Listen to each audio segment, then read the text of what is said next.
I'm going to jump right in here. I hope everything works. It worked before, Bob.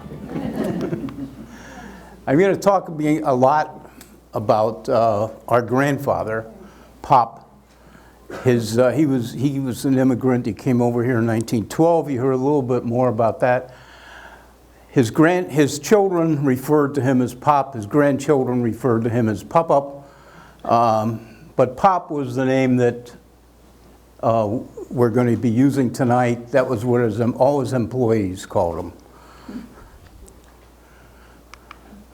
Okay, a history of Palmerton Coca-Cola from 1912 to 1986. This is a genesis. I had a lot of fun putting this together. A priest, a photograph, a train wreck, a butcher, and a riot. I know which one you're all interested in. The priest was Father Francis Vlossak. He arrived in the United States in 1891, and he was Pop's uncle. His first assignment was he established parishes in the coal regions. And eventually he was assigned as pastor of St. Cyril and Methodius Church in Bethlehem. On his desk, he had a photograph of one of his nieces, actually Pop's oldest sister. And I think she was 16 or 17 when this picture was taken. Now there was a train wreck. We don't have all the details about the train wreck other than there was a wreck or a derailment.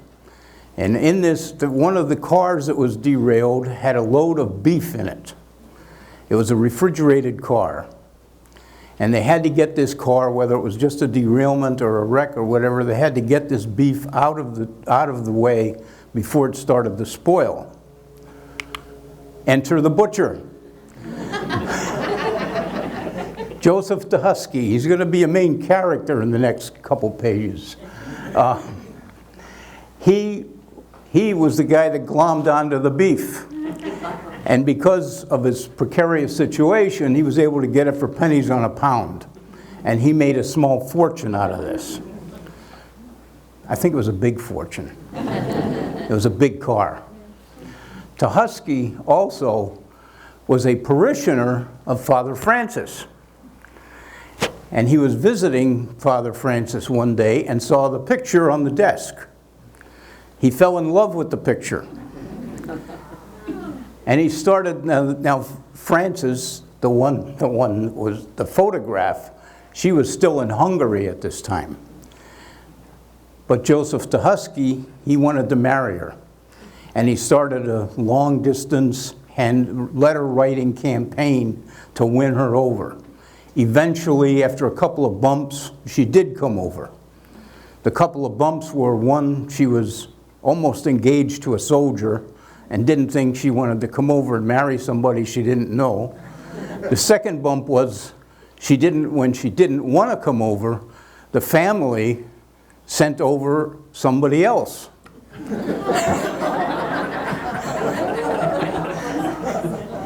When she arrived, that was another one of Pop's sisters. Her name was Mary.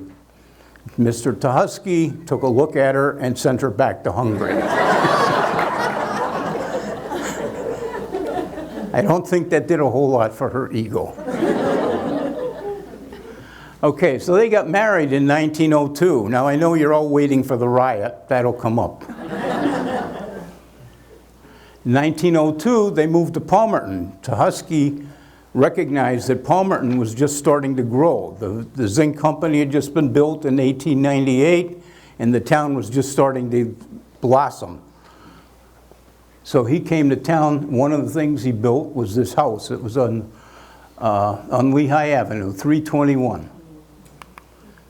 He also built the Waldorf Hotel, which later became the American Legion, and today is, I believe, a daycare center for baby bombers. Yeah.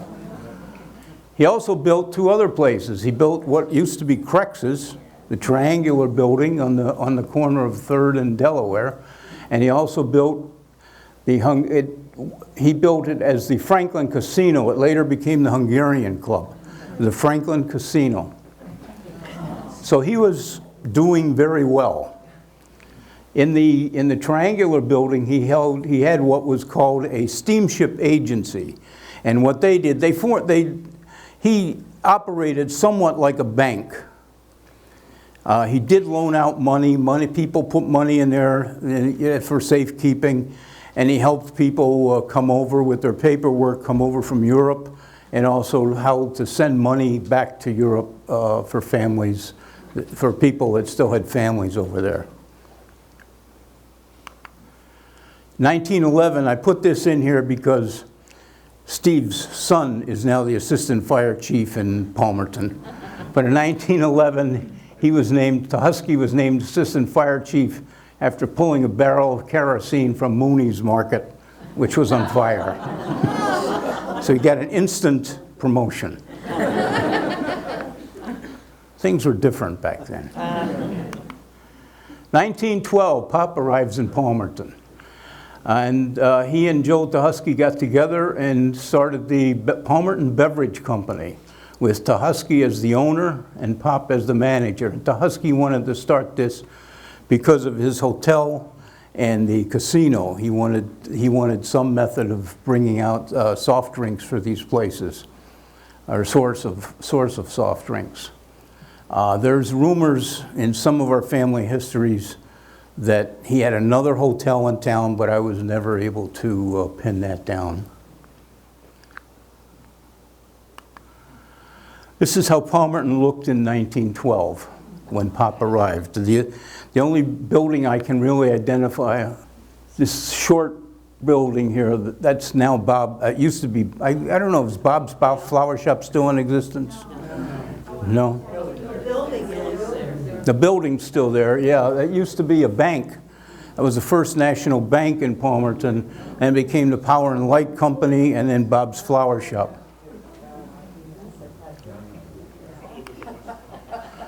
Now, this is again the picture of the same house that Tuhusky built, and then where he lived with Francis.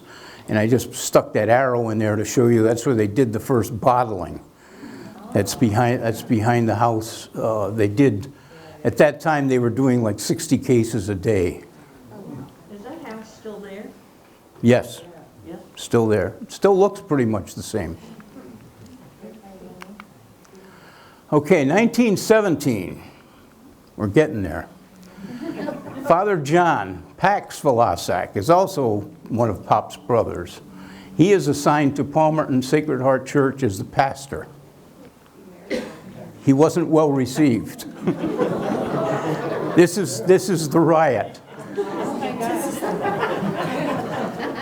It turns out that the train that PAHS came in on was also the same train that the outgoing priest was leaving. And the parish was not very happy that the priest that was leaving was actually leaving. They really liked this guy. At least a good portion of them did. There was, according to newspaper accounts and some other sources, there was roughly 750 people down at the train station to see Father Kucharik off and to greet PAHS. And it got fairly serious. They did throw rocks at PAHS, and they spit on him, and he eventually made his way to the rectory, and they actually broke in and took him out of the rectory. And he took shelter with Tuhusky. And the reason that this is part of the Genesis is that right after, this is 1917, in 1918, Tuhusky sold his portion of the Palmerton Beverage Company to Pop. And it looks like he needed the money because the people that were part of this riot, they boycotted his meat market and they withdrew their savings out of his bank, out of his steamship agency. And this, that's a supposition. I've gotten little rumors and tidbits that this is what happened, but in the years following, he got rid of all of the rest of those properties. He got rid of the hotel, he sold the Hungarian Club, and the building on 3rd on Delaware. Okay, in 1918, as I just said, Pop purchased the beverage works, and he moved it into a garage behind 450 Delaware, and renamed it the Palmerton Bottling Works. And he continued making flavors, different flavors, and he had his own bottle with his initials on it. As you can see the FV on the blow-up on the right side. 1923, he built a two-story block building in front of that garage to install automated equipment. That made the news. These articles are from the Morning Call. And that's the equipment that he put in 1923. When the new machinery was installed, production increased, and Palm Beverages, you can see some advertising material on top of the machines. Palm Beverages was introduced, and Palm Beverages was a whole rainbow slew of flavors. They had root beer, orange, sarsaparilla, ginger ale, and if you ever get a chance, we have some Palm Beverage bottles up there on that table.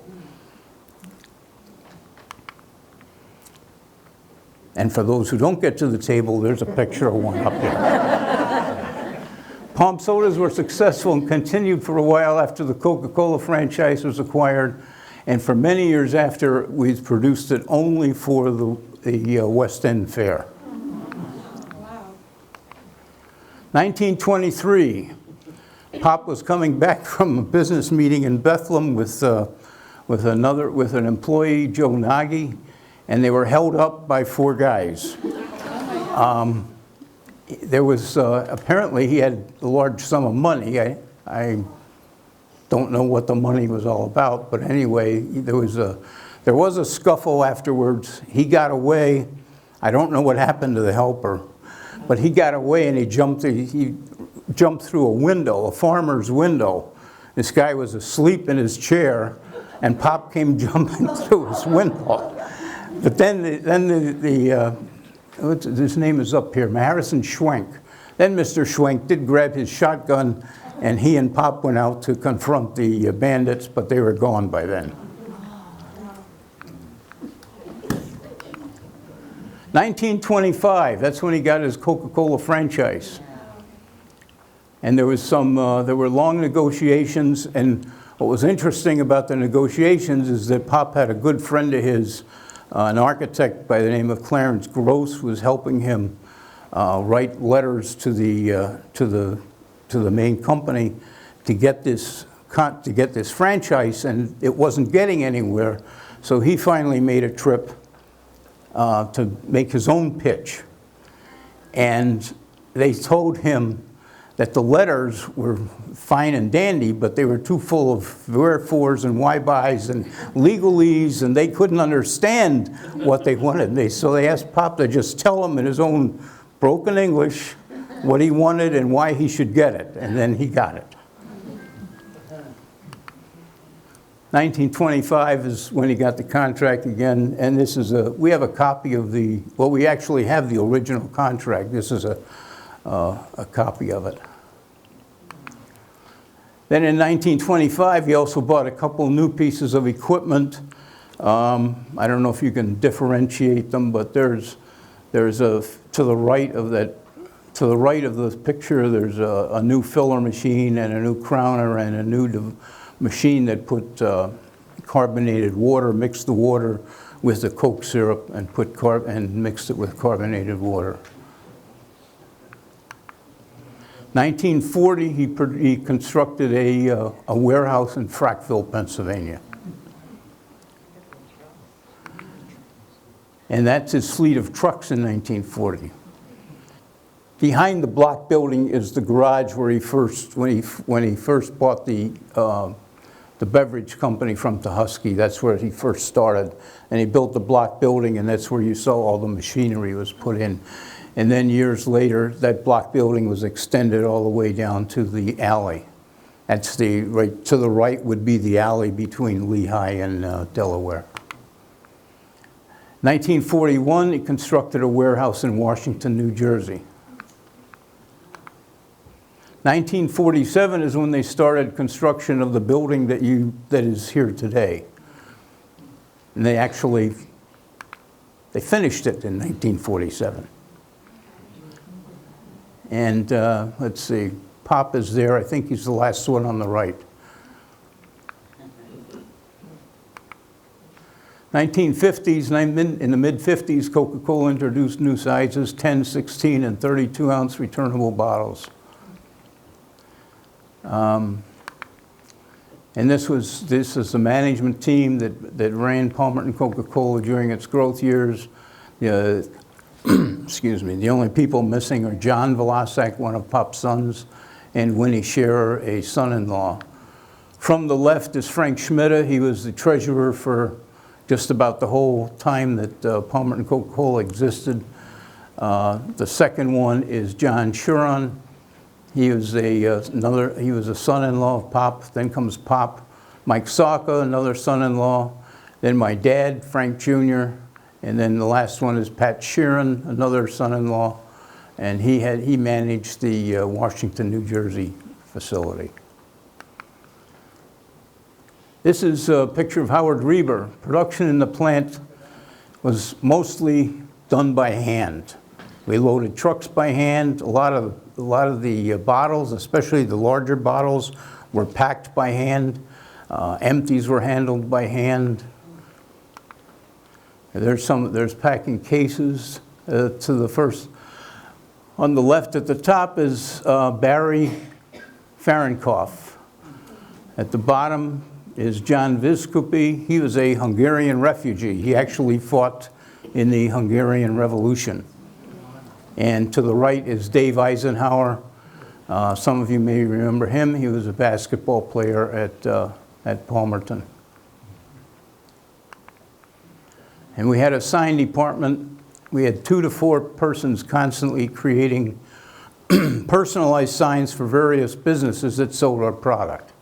That one happens to be the Valley Green Inn. Now, many of these signs, although 60 and 70 years old, can still be found around today. The one on the left, my brother Steve heard word that it was there, and he started tearing down the siding. The owner was not too happy, even though he pointed out the historical value of it. And I believe you had to stop doing that, right?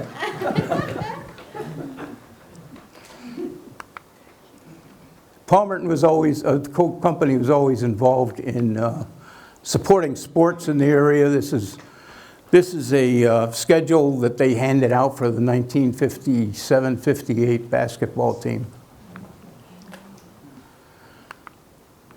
And this is a program that they also handed out at basketball games. And this one in particular was signed by all the members of the team. This is 56-57. And Butch Milkby is on there, Dave Osterhot, Pete Golden, Dick Craig, Cal Barwis. And I don't know if you know, right down here at the bottom, there's one person only signed his last name, Martin. And I think he's here. Why don't you raise your hand there, Paul?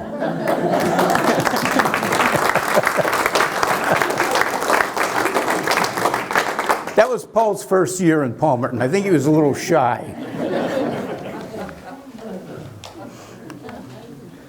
60s, per capita sales of Coca-Cola increased to 275 8-ounce servings, making Palmerton #1 in the Northeast United States, which included Maine, New Hampshire, Vermont, Massachusetts, Rhode Island, Connecticut, New Jersey, New York, and Pennsylvania.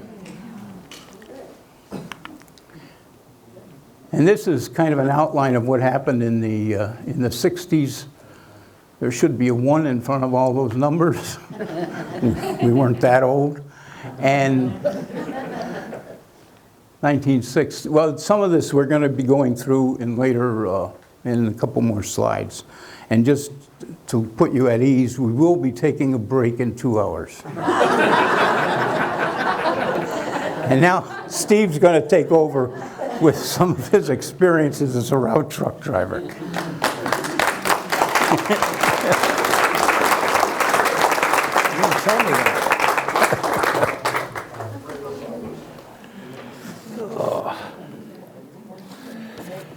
Well, I got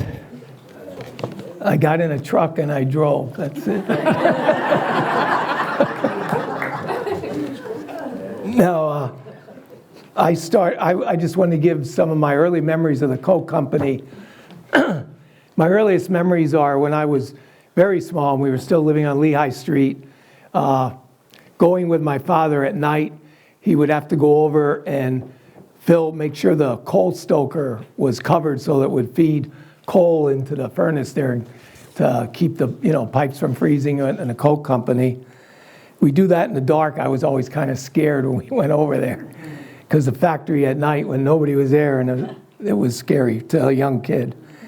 And I have another memory of when I went to kindergarten over at the old neighborhood house, and my father walked me from Lehigh Street, and we went through the plant, and we got to the front office, and the safe had been burglarized the night before.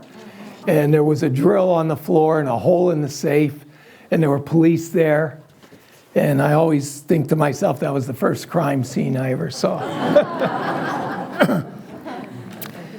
But in 1961 is when I started working at the Coke company, and I started working on a truck, a premix truck with Donnie Kresge from Palmerton. And we would get up and he told me, to be there at 5:30 in the morning, which I thought was insane. But I got up and I was there at 5:30 to go, and we were like the first truck out, especially when we were going up to the Poconos, because it was a long day. We usually got back maybe 6 o'clock at night. And at the Coke company, they used to make a lot of their own things. This truck was a Baker truck that they had converted to take out premix cans.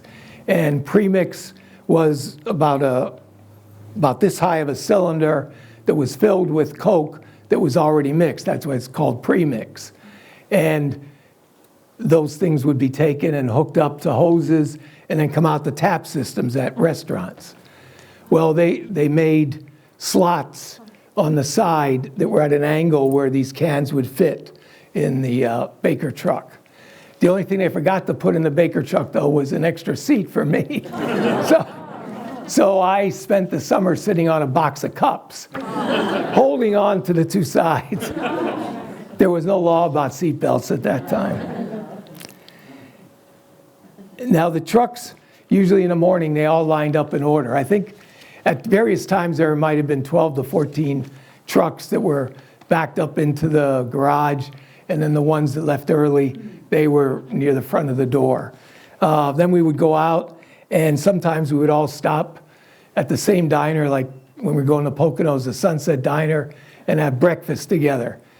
If we didn't do that, if we were going to have a really long, hard day, we wouldn't stop. But if we'd have breakfast, then we wouldn't stop for lunch for sure. But we got to know a lot of the good places to eat when you're on the road as on a truck. And I got to know all the roads around the Poconos, which was very, very good for me, which I've used all my life. Yeah, most of the places we went into were basements, because that's where they kept the tanks, and they came up the hoses and then came out the top. So we got to see a lot of places and restaurants, and you could learn where you didn't want to eat. Because you saw their kitchens, you saw their basements.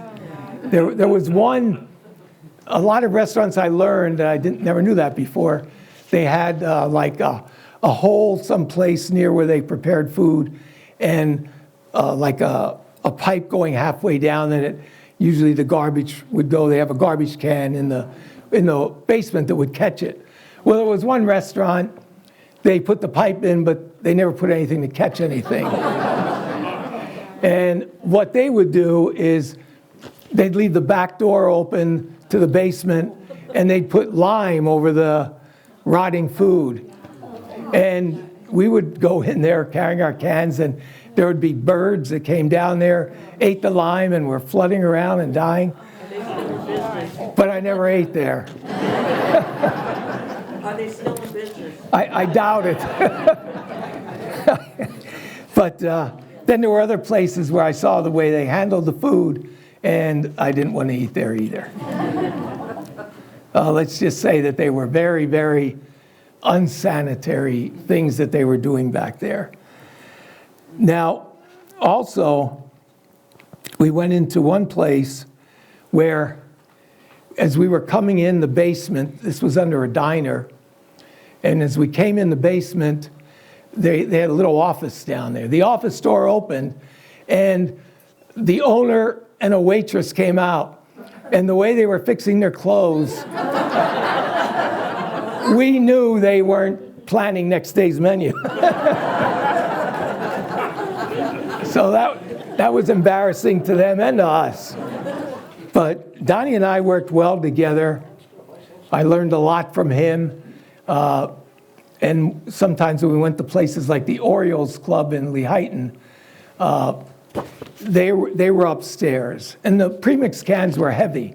And so we tried to do things as quick as we could. So he would go up there, and he would see what they needed, and then he would signal me out the window, and I would start getting him off the truck so they'd be ready when he came back down, and we'd carry him up. And it was like he'd hold up one finger, he'd say one, and then one, that would mean one Coke, or he'd go two, that would be two Sprite, and then Club was number 3, and no, ginger ale was 3 and Club was 4. So he would give me the different signal, and that's how we knew how to do that. Donnie taught me to drive, and that was always fun.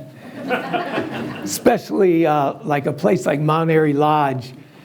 When you go to deliver, all the delivery trucks have to go to a certain place in the back, and Mount Airy Lodge had like a winding driveway, and we would back down there so that we could pull out easier, and all the product was on the back.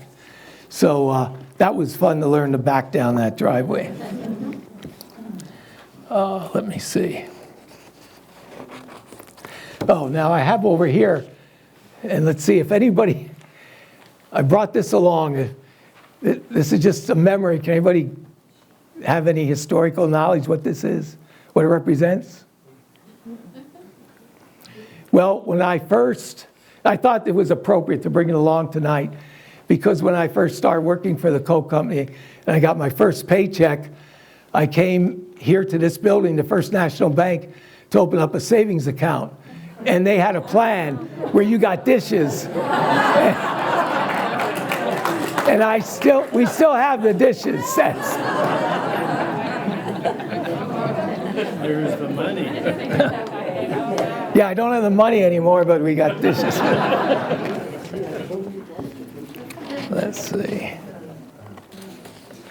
Now, when I did, well, Donnie taught me after I had my driver's license, but when I did get a driver's license, the first time my father let me drive alone, it was to deliver a case of Coke to the Lutheran church. So that was my first experience doing that. And then at some point, I forget which year it was in college, I had my own route, and I had a steak body truck, which I brought along, not the whole truck, but a sample. This is a steak body truck, and only mine was yellow. And we had premix, we delivered premix, and we'd have metal steps, which the Coke Company put together, these metal steps that would lay on top of the premix cans. You'd have to take the steak off the steak body, pull the metal steps down, stick them in the slot, and walk up and down with the premix cans. I must say, those couple years, I was in the best shape of my life. Now, when we were living at 450 Delaware Avenue, on weekends, we would be answering the phone for the Coke Company.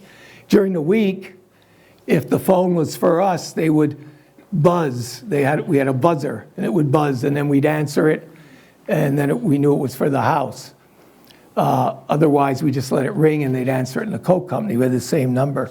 So on the weekends, a lot of times, we would have to go out and deliver places that ran out of soda. So that even meant like in the hot summertime, we used to get on the premix truck and go out, and I bet you I delivered, you know, like 100 cans over a July 4th weekend extra that where people had run out. Now, I always say that I was the recipient of the furthest delivery of a Palmerton Coke bottle and a Coke to drink. My parents sent me one for Christmas when I was in Vietnam, and I drank it on Christmas Day. But it was a Palmerton Coke and the best Coke I ever had. Now, over the years, I've done collecting of Coke bottles and different things, and some of them are up here. And I got a bunch from my son Greg gave me some for Father's Day one year, and there's different ones from Palm, and there's an FV bottle up there. Let's see. And my biggest collection item, if you don't know, at my house is my window. One time, a couple years ago, I spent a lot of time in and out of the hospital. And one time when I came home from the hospital, after a couple days, I just had to get out. And I was in my pajamas, I got in the car, and I was driving around Palmerton just to see everything again. And there I saw this window behind what used to be Heimbach's Hotel at 5th and Lehigh. And it said for free. And I always remembered that window had been there since I had been a little kid driving my bicycle on Lehigh Street up by Heimbach's. So I called up my son Greg, and he and some friends got a truck from somewhere, and within an hour it was on my front porch, much to my wife's surprise. And then we had it put in, and Dick Gross, that used to be the police chief, he did painting then, and he restored it for me. Let's see. Now, last thing I want to tell you is, you know, you never know what's going to happen when you sell Coca-Cola. We used to have, here's one thing I forgot. I call it the Pepsi Wars. When we were out driving and we would go to one of the restaurants where they just sold our product, Coca-Cola, sometimes we'd be in there and the Pepsi manager would be bringing in 4 or 5 Pepsi guys in their uniforms to come and, you know, give that place business, trying to get their business for their product. And one time, Donnie did this, and I hope this doesn't offend anybody, but we were driving past the Pepsi distribution point up in Stroudsburg, and Donnie says, well, let's stop and see him, the manager, because we knew the manager. We ran into him a lot. And we were there and we were talking to him, and he said, here, he says, have a Pepsi. And Donnie took a swig of it and spit it on the ground. And he says, you can't sell this stuff. And then one final note about being a Coca-Cola driver is that one driver, I won't name him, and I won't name who it was involved, but one driver was after hours sitting in a place, I don't know if it was a bar or a restaurant, and got approached by the police. And they were either, I don't know if they were undercover or in uniform, but they struck up a conversation with him and wanted to buy drugs. And the guy says, what are you talking about? And the policeman, the undercover cop or the cop said, but I heard you're the Coke man. And he says, but I sell Coca-Cola. He said, you know, that's all I have to say. Good job. Good job. Just a lot of the fools.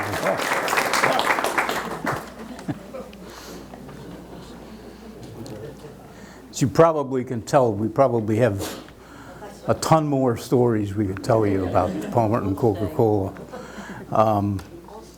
One came to mind when Steve was talking about the steak body truck. when I was, I think I was just 18 years old, and somebody, probably my Uncle Winnie, told me to go to Philadelphia to pick up a piece of machinery. And he said I should take the stake body truck. So I went down, and I was driving down the Pennsylvania Turnpike, and I'm thinking, I'm a trucker. I'm driving a truck. I'm picking up machinery. I'm hauling stuff. So that's the way I went down. That's the way I came back. And I was on the Pennsylvania Turnpike, and I got to the last, I think the last exit at that time was still on the other side of the mountain. But anyway, I paid my toll, and I start to leave, and the toll taker says, "Have a good day, Sonny." Deflated. Okay, 62 to 64. New products introduced: Tab Fresca Sprite Bottoms Up. It was a chocolate drink.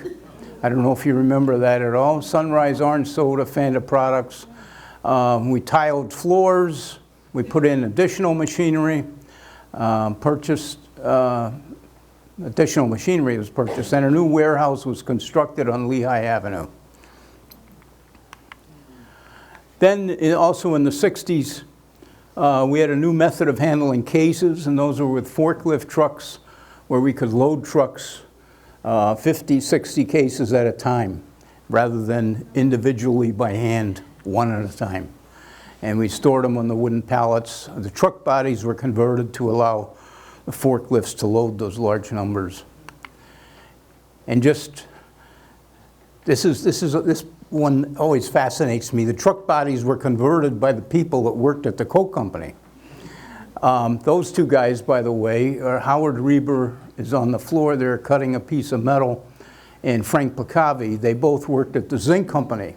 They'd work there their full shift, and then they'd come and work at the Coke Company for 4 or 6 hours a night. And they built the truck on the right. They built that truck body. Now, I don't know under today's regulations that this thing would pass. It did the job. None of them broke. And it made a big difference in production. 1964, Winnie Scherer, another son-in-law. He was married to Irene Vlossak. He came to Palmerton, and he was also he became president of the Chamber of Commerce in Palmerton. And in these capacities, he persuaded the chamber to put on the hospital festival. And he had Coke employees build and paint stands. And it was a big success, and today that morphed into the Palmerton Festival. So the way that he started that, he heard about a hospital festival in Reading, Pennsylvania, and he went down and took a look at that, and he liked what he saw how much money they were raising, and then he came back and he got the thing going. So that was that's still a legacy of Palmerton Coke. That's me. 1968. Just to give you a little background, ever since I was a little kid, I wanted to work at the Coke Company. That's what I wanted to do. But my family told me there was never going to be a place for me at the Coke Company. There were too many uncles and son-in-laws, and my father was there, and my grandfather was still very active. And then, so I went into teaching. I taught remedial reading for 4 years in Niagara Falls, where I met Judy. And then I got a call one day that said they wanted me to come and work here. Now, they didn't tell me what I was going to do, which later became the story of my life. So I came down and started working there. And at first they put me in with the treasurer of the company, Frank Schmidt. And that was the most boring job I ever had. I was sitting there just working with numbers all day, and I wanted to be where the action was. I wanted to be where the bottling was, where the trucking was. I wasn't a guy that was going to sit in an office.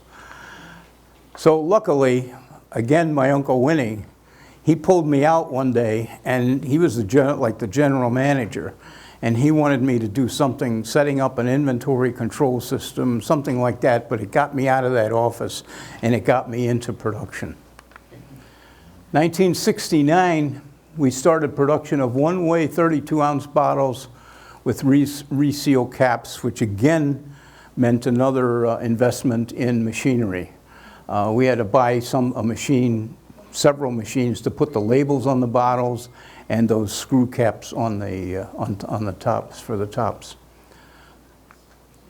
Now also in 1969, I think it's the next slide, also in 1969, no it isn't, financially in the 60s the company was struggling. The debts were piling up due to all these plant improvements, the new packaging, the new machinery, and we bought some trucks. That's another story for another time about the trucks, not the rest of it. 1969. Now, you remember I told you they told me to come down to Palmerton, but they didn't tell me what my job was. So one day in 1969, everybody in upper management went off to, they said they were going to a meeting. I don't know where they went. I think they went to a meeting. So I was technically the guy in charge. So I'm standing there, I'm standing one time, I was looking out the window on Delaware Avenue, and this big black car pulls up, and these 5 guys come out, and they look like mafia people to me. So now I'm not a conspiracy guy. But the thought passed my head, they asked me to come down after telling me all these years I couldn't work there. They all leave town, and the mafia shows up. Thought I was going to be the sacrificial lamb. Well, it turned out that these guys were owners of plants that sort of circled Washington, D.C., and they wanted the 32-ounce bottle for their marketplace, and they didn't have the equipment to do that. So I shouldn't have done this, but I did it. I went out to lunch with them, and I made a deal with them. We went to the J Bar. I don't know if you all remember the J Bar. We went to the J Bar, and I worked it out because I had worked with the treasurer. I knew all of our numbers. So that came in handy, and I worked it out, literally on a napkin, and we made a deal. So they drove away. Everybody came back from their meeting. They asked me how my day went. I said, not bad. I doubled our sales. We're going to put on a second shift. Nobody said anything. You know, they never said good job or bad job or anything like that. They didn't yell at me. They didn't say anything. But anyway, that turned out to be a 2-shift operation, like I said, with 3 to 5 trucks every day, tractor trailers. By the way, that body was built by the Coke Company guys too, Coke Company and Zinc Company guys. 3 to 5 trucks a day going to the DC area. And it became a financial windfall for the company. So we got out of debt very quickly, because we made money not only on the trucks going down, but we made a deal with a glass company picking up empty bottles on the way back. In December 1970, the company was sold to New York Coca-Cola, and after the sale, I was the only one left. Steve Serkansky was named general manager, and John Doika and I were placed in charge of production and maintenance. 73 to 74, New York Coke ran a production contest based on efficiency, sanitation, syrup, etc. Palmerton placed first out of their 9 plants in the competition in both years that we were eligible to enter. So, you know, I look at that and that first place that we had, and I look at the fact that we had the highest per capita in the Northeast, and I began to think we actually were a pretty good company. In 1975, I use the word offered, they told me I was going to be a superintendent for New York Coke in Newark, New Jersey. Well, I took a trip to Newark, New Jersey. First of all, I didn't like the city. Secondly, they showed me where my office would be, and this was on a Monday, and there were papers all over the floor. And I said, what's up with all this stuff on the floor? And there was file cabinets open. They said, well, almost every weekend somebody breaks in and trashes our place. And they also had a barbed wire fence around the plant. So I turned them down. I said, I can't work here. So Pop died in 1977, and that's when I went on to the consulting job, which is another long story, probably take another half hour. And then 1986, after being sold 2 more times, the plant was closed in 1986. And that's the history of Palmerton.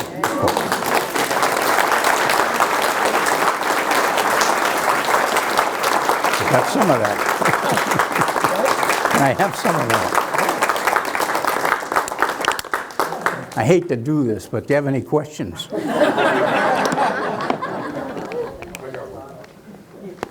So then, when it was sold in '86, it moved to Pocono Mountain, Mount Pocono. Was that, did the company that had it down here take the company up there, or was it sold to the company in Pocono? It was sold to the company in the Poconos. New York Coke, Because after, the employees went up there then. yeah, some employees went up there. Did some go up to Hamburg too? Yeah, some of them actually were going to Hamburg soon after the place was sold the first time.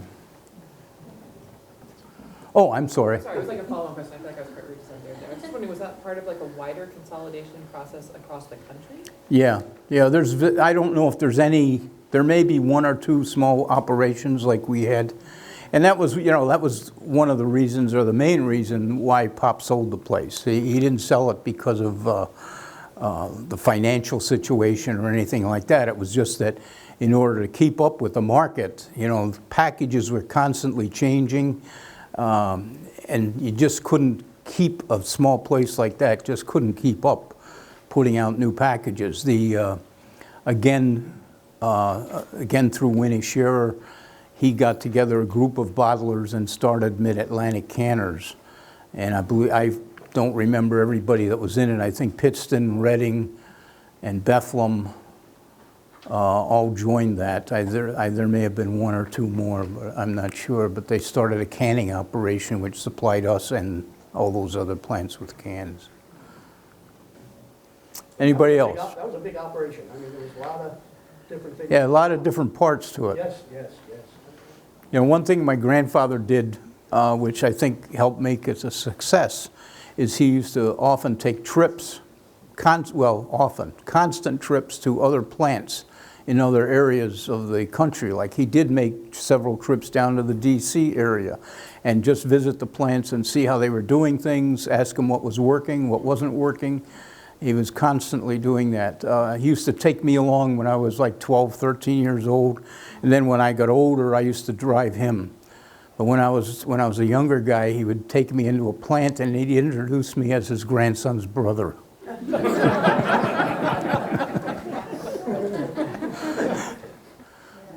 Yeah, how many employees or ex-employees are here tonight? Wow.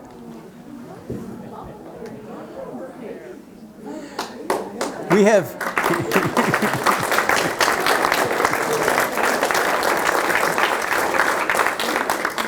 on these handouts we have, if any of you, there's some contact information on there, and if you have any questions, get a hold of us, either one of us. And if there's also a list of all the employees we could remember that worked in Palmerton, and I know we missed some. I've noticed a couple ever since I printed that thing out. So if you see somebody that's missing or know of somebody that's missing, just let us know and we'll add them to our list. Because we may do some more work on this, tell some more stories about different things that happened. Yeah, I was looking, I didn't see that the name was there, but I think I was only there for 2 years. Yeah.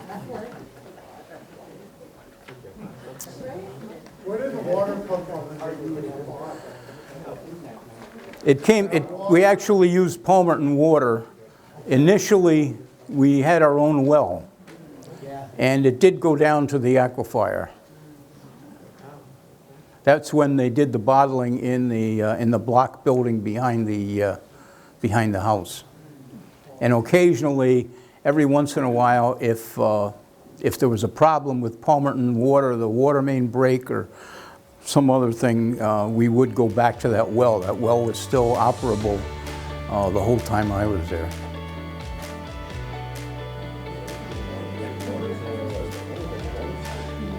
Okay, I guess that wraps it up, right? Thank you.